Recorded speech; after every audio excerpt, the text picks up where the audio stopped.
Emily from Elevate with Emily. Today is the second episode in a mini series to instantly improve your marriage. Marriage is tough. In the first video, we talked about the power of gratitude. I believe I called it the instant gratification of gratitude. If you missed the first episode, check it out in the box up here. Make sure to watch that and apply the challenge to do it. It's something simple, but honestly, that's what all these tools are. In the scriptures, it says, by small and simple things, great things come to pass. There's so much wisdom in that. So continue to practice gratitude. And in today's video, we're going to expand your empathy, increasing your ability to empathize and to validate your partner will instantly improve the quality of your relationship. At any given moment, there are tons of things going on around us. Things that we hear, feel, taste, touch, see. There's so much in our vision. And how the brain works is it filters a lot of things. And it just depends on what's most important to us and what our unconscious brain deems is going to be most beneficial and helpful and meaningful to us. And so already in any given moment, with all the stimulus from this crazy busy world, we're already not aware of everything that's going on. And there's videos that you can watch. I'll post some links in the description box, but it's all about attention, and it has you focus on one task, and the effort it takes to be able to track that task happening, you're already losing out on being able to track other things going on within that video. You might be able to count that the basketball was caught 20 times among the players, but you missed that one of the players completely changed throughout the video. They changed their outfit, or it's a completely new actor that came and replaced them, or a dude in a banana suit was in the background dancing, right? There's so many changes that can happen that we simply cannot comprehend. And so because of this filtering process, we all experience reality so differently. Where we get stuck is when we are so fixed on our perception of reality and using that as what's right that we neglect another person's sense of reality. They could witness the exact same event and take something very different away from it. In the scriptures, in the New Testament, you have the 4 books, Matthew, Mark, Luke, and John, and they cover the same material. They talk about Christ being born, they talk about his ministry and his death, and yet, while there are a lot of similarities, there are differences. And some people might say, well, the Bible's not true, because if they were reporting on the exact same thing, they would all have the exact same account. But that's simply not how human behavior works. Studies show that we are very forgetful, that we can't attune to a lot of things at once. And so it makes sense for 4 different people with different life experience to have different accounts and experiences and details that they notice that others miss. That is reality. In your relationship, I want you to practice stepping into your partner's shoes more frequently, to have your thoughts and your perception of what happened, and it's valid. Validate yourself, right? Be like, this is what happened for me. This is my experience, but I'm gonna put that on the shelf. It's still there, it still exists, but I'm gonna put it on the shelf to make room for me to step in and see and experience what my partner witnessed and experienced. I want to see things from her or his perspective, and to be able to feel their pains with them and feel their joys with them and experience it from their point of view, and to say, wow, I can't even imagine what that must have been like for you to hear that being said, or for that to impact you. That must have been very difficult. I can't imagine. Wow. Or, yeah, I can totally see why that was really hard for you to hear that. Or it makes sense that you interpreted it that way. Man, like, I'm really sorry that that was painful. And you put aside your point of view. It's on the shelf. You're not trying to justify or explain or say, do you understand where I'm coming from? You're first giving them the space and saying, I didn't understand where you were coming from, but I want to understand where you are coming from. And then I want you to understand where I'm coming from. But that can come second, because what's most important is our connection and our relationship, and that we are understanding each other.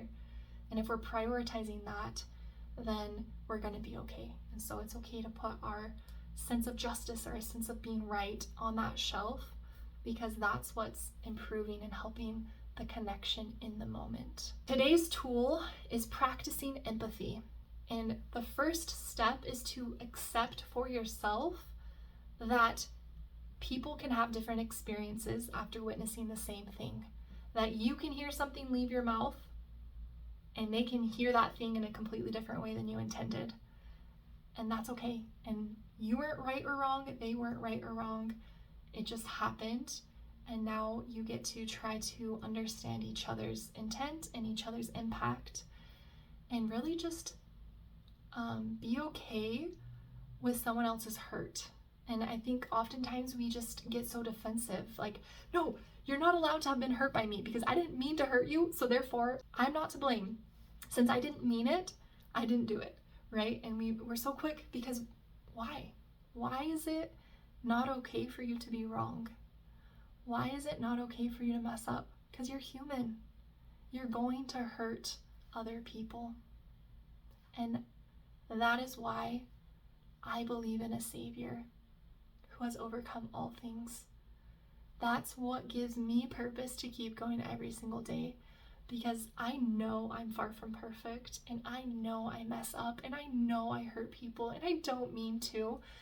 And what keeps me from just giving up on it all is knowing that my Savior covers for my weaknesses. And not only that, He makes up for them, and He somehow changes them for my good and for the good of those around me. And so I have the faith and the hope that even though I hurt another person, through Jesus Christ, through His power, through His compassion and His understanding and His perfect love, that He can work with that and make it something incredible. We can be okay with sitting with that pain for a moment because it's not identifying who we are. We are not a bad person because we hurt them. We don't have to carry that shame, but we can acknowledge that we hurt them and then apologize for that hurt. Take responsibility of what we did, knowing that that's what matters. As you prioritize their experience, they're going to be so much more forgiving and understanding and loving. If you can see them at their worst, and if you can recognize their pain and their hurt and still love them for it and still want to be with them, that's really what they need to know. And ultimately, that's what you need to know. You need to know, can I hurt you and you're going to forgive me and still be here with me? Because newsflash, I don't want to hurt you. I'm not going to purposely hurt you, but I'm human and I'm full of flaws and I'm going to make mistakes. And so I need to know that I can be myself, flaws and all, and still be accepted and forgiven and still have worth in your eyes. And that's the message of empathy. We can use that to deepen our connection and become more secure, because then you're not walking on eggshells, right? Oh no, I can't mess up, otherwise it's over. If we're doing that, then we're building up walls. We're trying to protect ourselves or hide those bad parts of ourselves. And ultimately, the deep connection that we all crave and long for is to be ourselves, to let our walls down, and to know that it's okay to not be perfect, and that when you do mess up, you're still going to be accepted and loved, and that person's still going to care about your experience and your feelings, and they're going to be emotionally available and responsive, and they're going to care about you no matter what. This week, check your justifications and put them on the shelf. When you hurt someone and you start to notice these feelings of defensiveness, I'm not in the wrong, or, well, I hurt you, but guess what? You hurt me too, right? That getting even or keeping a balance sheet. Put that on the shelf for a moment and go and sit with them in their feelings and hear them out. Doesn't mean you agree with them. That's not what empathy is, but it means that you see them as a human and that you see them as being worthy of love no matter their experience. And so you sit with them in their experience, showing them a soft, gentle voice, showing them love, warmth in your face, kindness, acceptance of who they are as they share their experience and as you comfort and love them, and then share your perspective as well and clarify the misunderstanding if you need to. Let them know that's not your intention, but let them know that what matters more than being right is that you're able to come together and have these conversations and feel supported and feel connected, even though your experiences are different. Pray for more empathy. Pray to expand your vision. Pray to truly understand other people's emotions and understand how your emotions and being tuned in with your own emotions allow you to attune and connect with other people's emotions. It starts with you. Thanks for watching today's video. I would love to hear how this challenge is going for you. Comment below on the struggles or the breakthroughs that you have had, and I will see you in the next video.